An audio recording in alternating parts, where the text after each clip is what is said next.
السلام علیکم، میں ہوں شاہین اور آپ دیکھ رہے ہیں اشیانہ شاہین کا۔ اور وہی حکایت رومی میں سے میں آج آپ کو بہت زبردست واقعہ سنانے والی ہوں، جو ہے ایک فقیر اور ایک کتے کا۔ ایک آدمی تھا جو کہ بری طرح رو رہا تھا اور اس کے سامنے اس کا کتا پڑا ہوا تھا۔ پڑا ہونے سے مراد یہ ہے کہ وہ مرنے والا تھا، بہت زیادہ بیمار تھا اور ایسا لگ رہا تھا جس سے آخری سانسیں لے رہا ہے۔ اچھا، جگہ تھی بہت ویران سنسان، دور دور تک کسی چیز کا نام و نشان نہیں تھا۔ وہ آدمی نا رو رہا تھا، چیخ رہا تھا، چلا رہا تھا، ہائے ہائے میرا کتا مرنے والا ہے، میں اس کو کیسے بچاؤں، کیونکہ یہ تو بہت اچھا کتا تھا، میرا وفادار تھا۔ ارے یہ کتا نہیں تھا بلکہ میرے لیے تو شیر تھا اور میں اس سے بہت محبت کرتا ہوں۔ اب یہ جو ہے مرنے والا ہے، لیکن اس کی جان کیسے بچاؤں سمجھ میں نہیں آ رہا۔ رو رہا ہے، چیخ رہا ہے، چلا رہا ہے، بیان کر رہا ہے کہ قریب ہی سے ایک فقیر گزرا۔ اس فقیر نے دیکھا کہ یہ کیا ماجرا ہے کہ ایک آدمی بری طرح چیخ رہا ہے، چلا رہا ہے، رو رہا ہے اور سامنے ہی وہ بیمار کتا پڑا ہوا ہے جو شاید کہ آخری سانسیں لے رہا ہے۔ تو وہ فقیر جو تھا نا، اس آدمی کے پاس گیا اور جا کے کہنے لگا، بھائی کیا بات ہے، اس طرح کیوں رو رہے ہو، چیخ رہے ہو، چلا رہے ہو، پریشان ہو رہے ہو، آخر ماجرا کیا ہے؟ اس نے کہا، دیکھو میرا کتا ہے اور یہ مرنے والا ہے اور دور دور تک یہاں پانی کا بھی نام و نشان نہیں ہے، کسی کھانے کا بھی کوئی نام و نشان نہیں ہے جو میں اس کو دے سکوں۔ تو فقیر نے پوچھا، آخر اس کو مرض کیا ہے، اس کو بیماری کیا ہے، یہ اس حال تک کیسے پہنچا؟ کہنے لگا، میں جا رہا تھا، کتا میرے ساتھ تھا، اب یہ سنسان جگہ جب آئی نا تو یہاں تو دور دور کوئی کھانے پینے کی چیز ہی نہیں ہے، پانی کا بھی کوئی ایسا انتظام نہیں ہے، اور جو ہے نا اس بھوک اور پیاس کی وجہ سے جو ہے نا میرے کتا جو ہے وہ بے دم ہو گیا۔ یعنی میرے کتے کی جو حالت دیکھ رہے ہو نا تم، یہ ہوئی ہے بھوک اور پیاس کی وجہ سے۔ فقیر جو تھا اسے دلاسا دینے لگا کہ بھئی اللہ تعالیٰ کی مرضی ہے، اب کیا کر سکتے ہیں، اب اس کی جان جا رہی ہے، تم اتنے پریشان نہیں ہو، اور جو ہوتا ہے وہ اللہ کی رضا سے ہوتا ہے، اس لیے تم صبر کرو، اب یہ تو مرنے والا ہے۔ یہ کہہ رہا تھا نا فقیر، تو اس کی اچانک نظر پڑی کہ اس آدمی کے جو کندھا ہے نا اس کے اوپر ایک جھولا ہے۔ تو اس نے پوچھا، اس جھولے میں کیا ہے؟ کہنے لگا، اس میں روٹی ہے، پانی ہے۔ اب فقیر کو تو بہت زیادہ حیرت ہوئی۔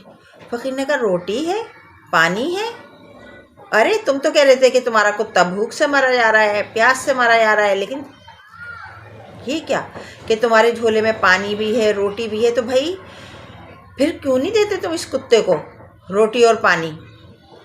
یہ اس کی زندگی بچ جائے گی اور یہ جو ہے نا نہیں مرے گا، کیونکہ صرف اس کا مسئلہ، کیونکہ بھائی اس کا مسئلہ تو صرف بھوک کا ہے، تو جب تمہارے پاس روٹی ہے تو اس کو دے دو، تو اس میں تھوڑی سی توانائی آ جائے گی۔ تو پتہ ہے اس شخص نے کیا کہا؟ وہ بہت خود غرض آدمی تھا۔ اس نے کہا، اچھا جو یہ روٹی ہے نا یہ پیسوں کی آئی ہے اور یہ روٹی بہت مہنگی ہے، اور تم کہتے ہو میں کتے کو کھلا دوں؟ ارے بھائی میں کیا کھاؤں گا، یہاں تو دور دور تک کھانے پینے کی کوئی چیز نہیں ہے، اگر میں نے یہ روٹی کتے کو دے دی تو میں تو بھوکا رہ جاؤں گا، پھر میں کیا کروں گا؟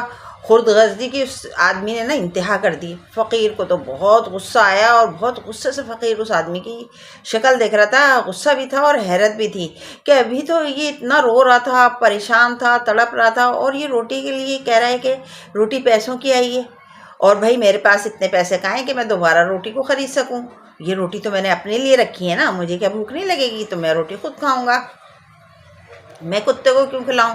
کتے کا تو موت کا وقت آ گیا ہے اور یہ مرنے والا ہے، میں نے اس کو تقدیر کے سپرد کر دیا ہے، جب موت آ گئی تو بھلا کون بچا سکتا ہے کہ؟ اور جو ہے نا روٹی بھائی میں نے اپنے لیے رکھی ہوئی ہے۔ فقیر کو اتنا زیادہ حیرت کے ساتھ ساتھ غصہ تھا، اس نے کہا، بڑے خود غرض ہو، بڑا آنسو بہا رہے تھے۔ تو آدمی نے کہا کہ اچھا آنسو بہا رہا تھا تو آنسو کیا پیسوں کے آئے ہیں؟ آنسو تو آ جاتے ہیں، بہنے کے لیے ہوتے ہیں، پانی ہوتا ہے، آنسو کی کیا قدر و قیمت ہے؟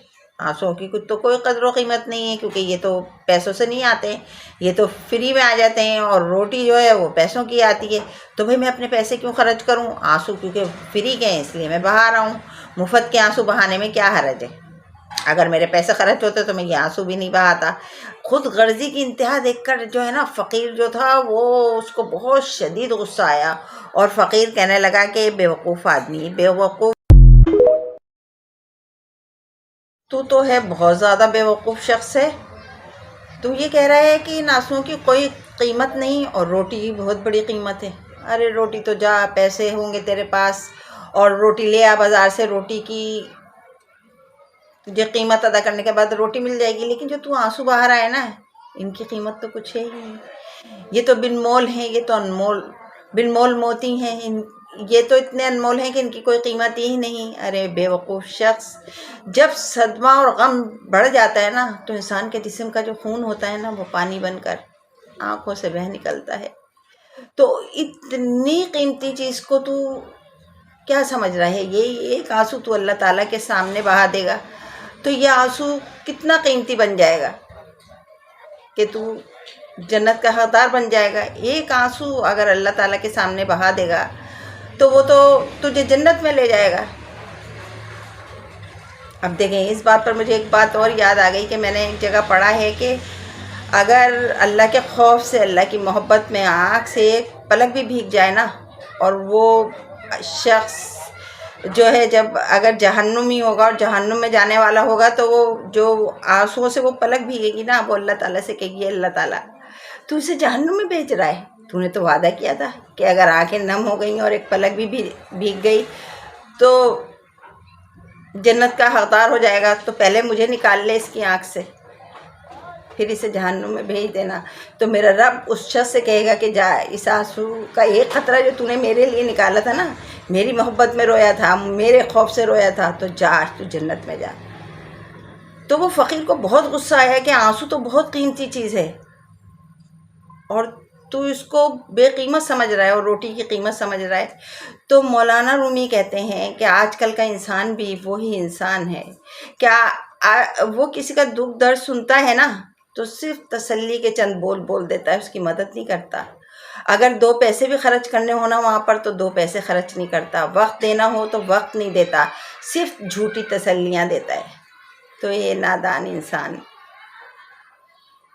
تو بھول گیا اپنے رب کو کہ جب کوئی بندہ تیرے پاس آتا ہے نا تو پہلے یہ سوچ کے اسے یہ نہیں آیا بلکہ تیرے رب نے تیرے پاس بھیجا ہے، تو کر دیا کر اس کی مدد ہر آنے والے کی. تو مولانا رومی کہتے ہیں کہ اس حکایت کو سمجھیے اور سوچئے کہ اس میں اللہ تعالیٰ، اس میں مولانا رومی نے کیا سبق دیا ہے.